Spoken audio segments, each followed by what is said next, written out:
Hello everyone, I'm Hanky, and today I will be presenting our sharing and thinking on the paper, Deep Learning Enabled Semantic Communication Systems.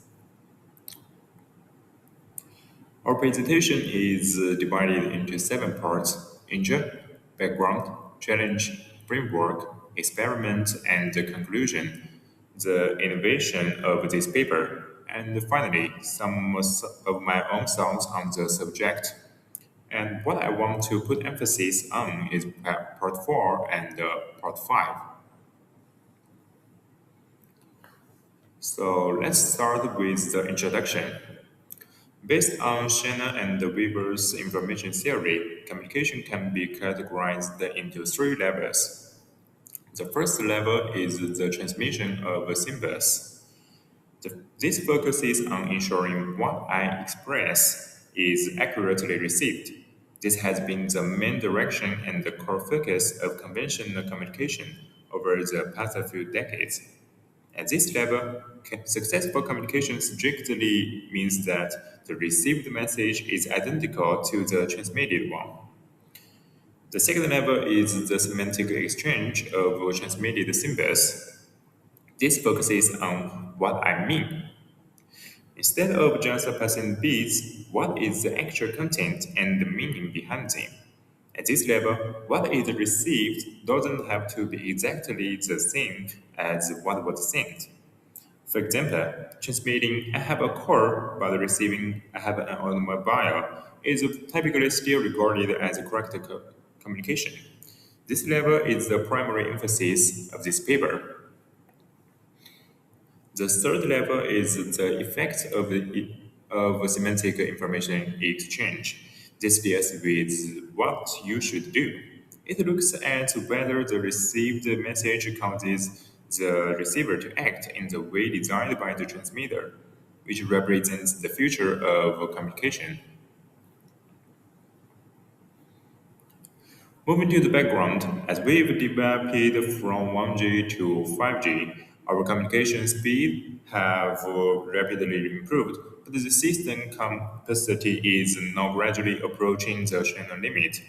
However, emerging future applications such as IoT, auto driving, and telehealth will generate massive amounts of data. These applications require massive connectivity over limited spectrum resources while demanding low latency. This leads us to a critical question: how can we transfer more data beyond the traditional limits? Semantic communication offers a solution by filtering out useless, irrelevant, and unessential information, compressing the data while preserving the core meaning. To transition from traditional communication to semantic communication, the authors identified the three main challenges that need to be answered.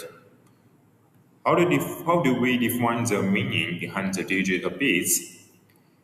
And how do we accurately measure the semantic error of sentences? Since a wrong bit doesn't necessarily ruin the meaning of a word. And the last one is, how can we jointly design the semantic and the channel coding? To address these challenges, the authors propose the DeepSC framework.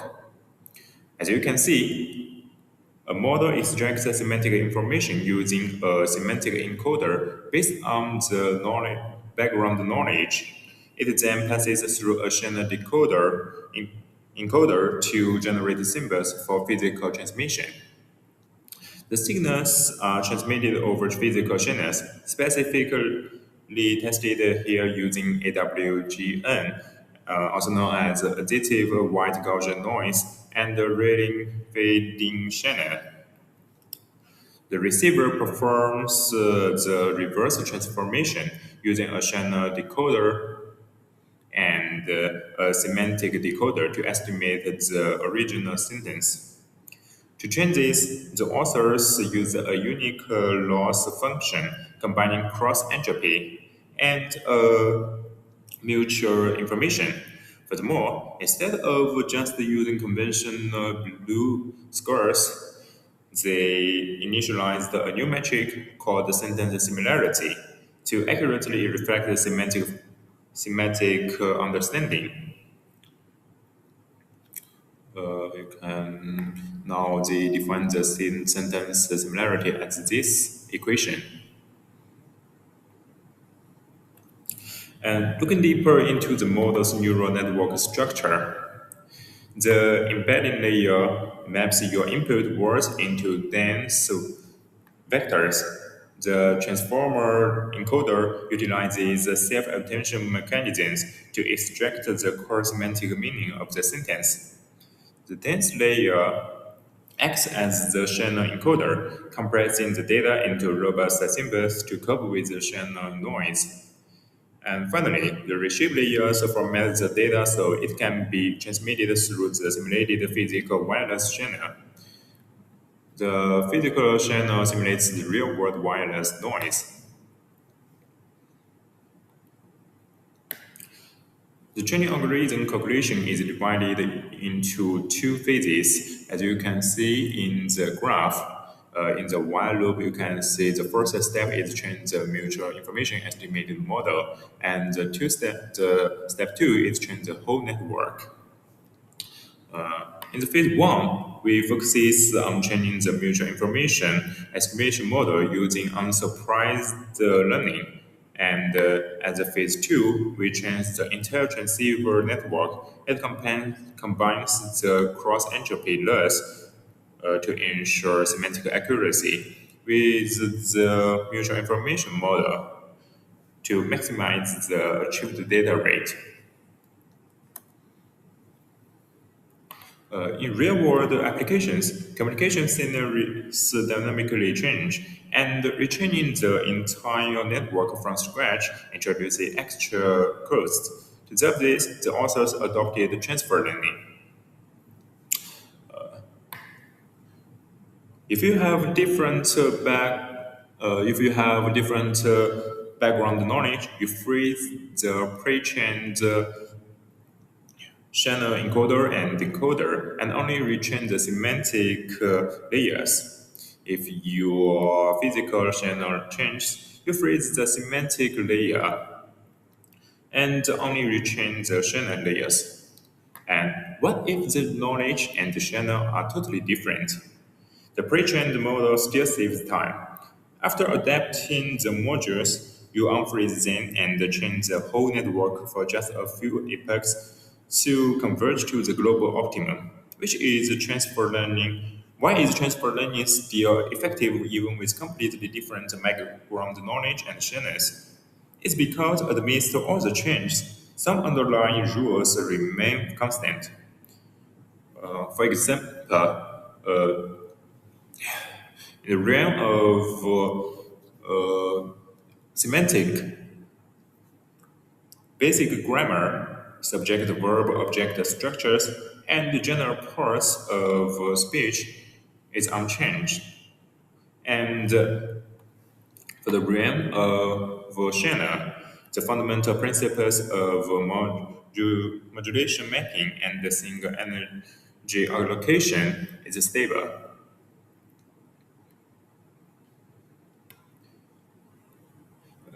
In the experiment, the authors compared deep SC against other deep learning methods and traditional systems like Huffman and Ray Solomon coding.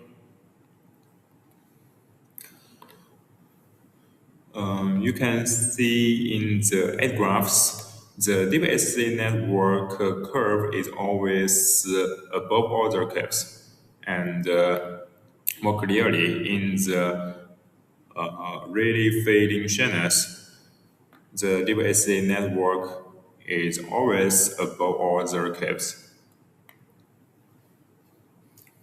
So the result shows that DBSC has significant advantages, especially in low SNR and really fading channels.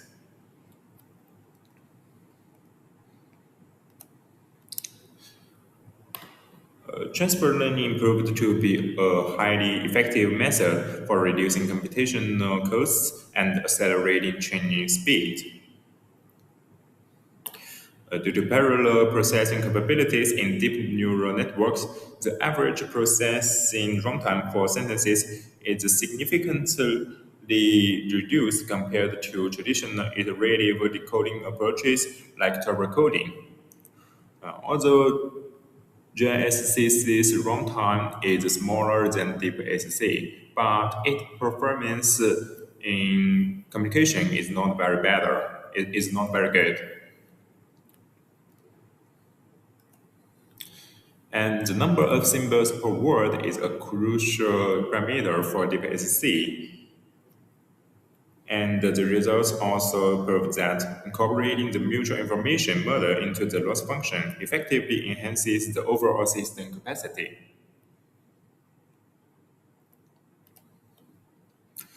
To summarize the core innovation of this paper, first, the proposal of a novel deep learning framework, DeepSC, that merges the semantic and the chain coding. Second, the initialization of a semantic of sentence similarity as a new metric that closely mimics the human judgment, which makes it much easier for us to evaluate the system performance moving forward. Third, the utilization of neural networks to estimate the mutual information lower bound to maximize data transmission rates. Finally, reading this paper sparked some of my own thoughts and questions. How can semantic communication be implemented for heavier, more complex data formats like images and videos? And if the deep SC model is deployed on edge devices, how does its hardware power consumption compare to that of traditional communication systems?